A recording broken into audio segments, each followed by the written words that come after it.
Hi guys, welcome back to my channel. We are going to solve yesterday's LeetCode problem, which is 3234. Count the number of substrings with dominant ones.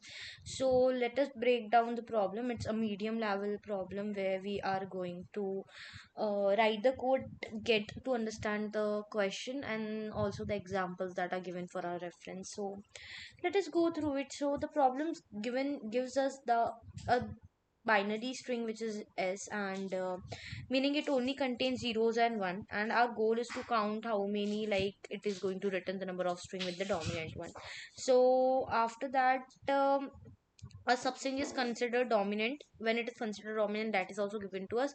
It's one if the number of ones in the string is greater than or equal to the square of the number of the zeros in the string. Okay, so if your string substring has zero, the number of zeros, it automatically qualifies because ones are always at least zero, right?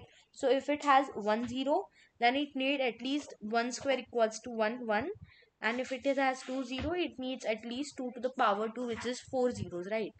And so on. So this squared relationship makes the problem interesting because it heavily like restricts which substrings can be valid, especially for the large number.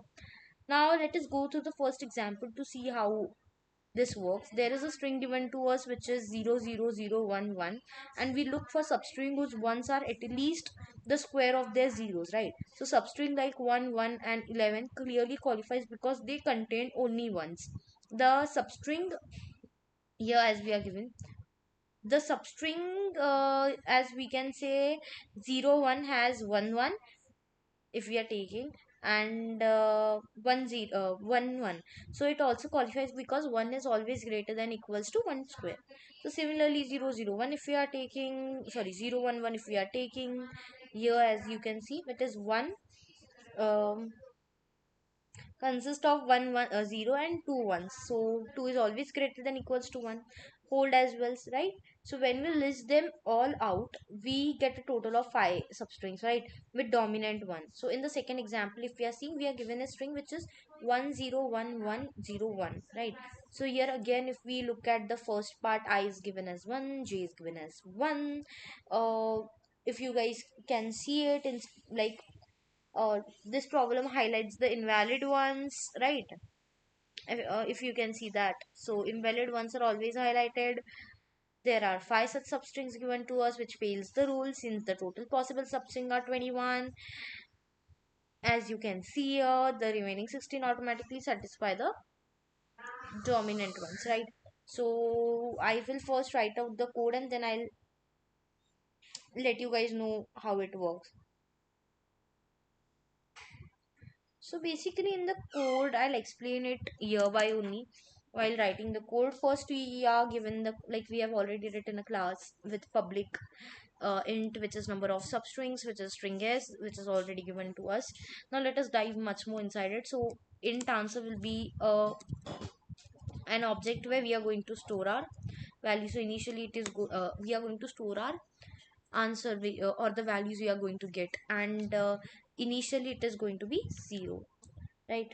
After that, we are going to iterate through all possible numbers of the zeros. So for that we are going to write a for loop int 0 equals to 0. After that, 0 plus 0, 0 plus 0 into 0 plus 0, it should be into 0, is always less than equals to s dot length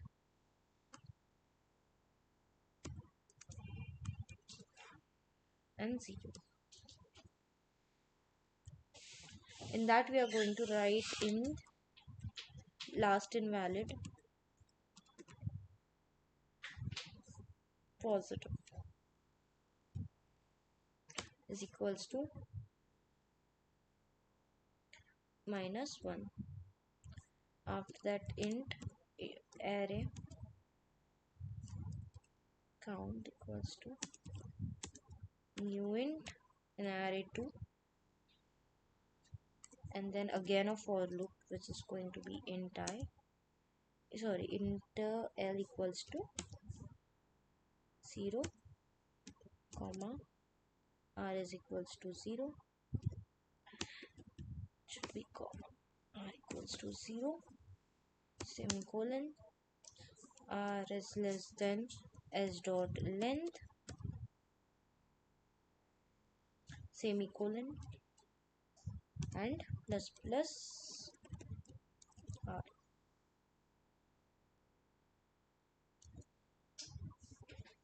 So plus plus count bracket s dot length s dot char at, which is character at r, minus 0, semicolon.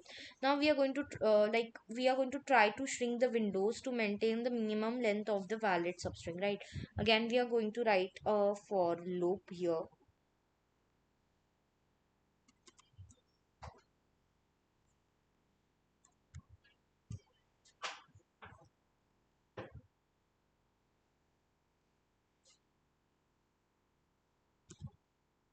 First there is a semicolon, there is l is greater than r, sorry, l is less than r, and plus plus l. Now if s dot length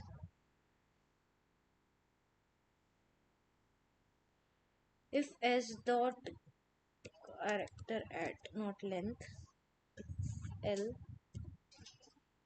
is equals to 0 and the count is 0,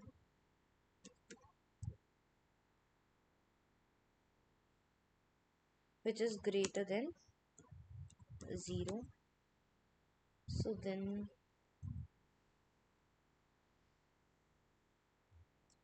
minus of minus count, which is again 0. We are from here removing an extras, right? So after that, extra zeros basically. So after that we are going to write a last invalid positive equals to 1, l. Here our first two pens. After that we are going to write a else if statement, where we are going to write s dot caret, which is l,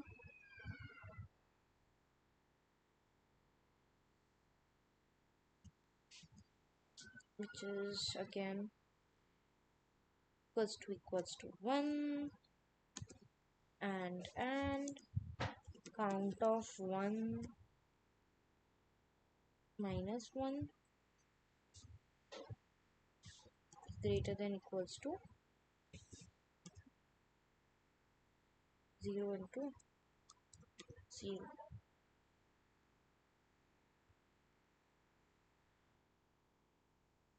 Which is again we are removing an extra removing the extra ones, right? So count of 1.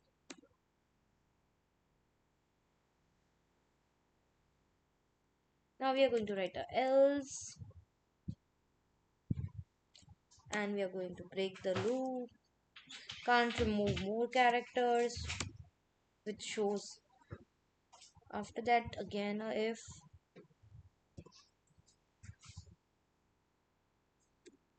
count of 0 is equals to 0,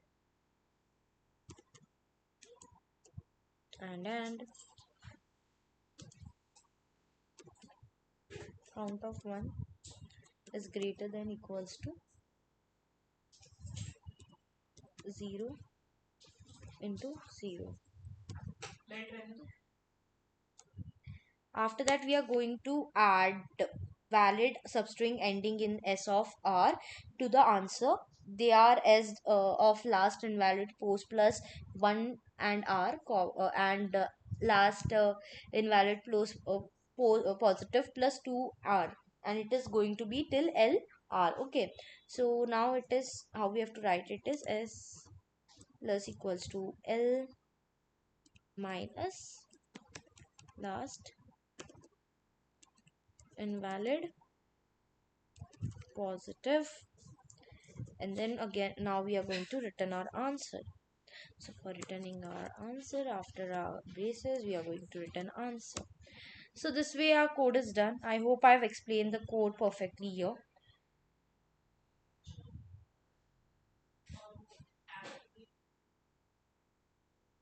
So yes, both of our cases are positively running. Let's submit it. I've already submitted it yesterday, so it's not going to count today.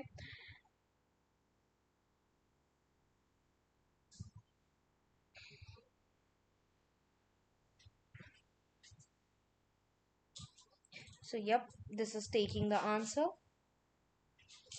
See, by looking over small zeros and like using the smart dynamic sliding window, the solution can efficiently be counted, like the all dominant string, even for very large input string. It's a great example of combination of like mathematical constraint with optimized two pointers, as you can see in the question. So yeah, that's a very good question. I hope you guys liked it. So let me know in the comments how like was it understandable, because I don't think that it's like going to be a very worst kind of question. So it was much more on a easier side. So yeah.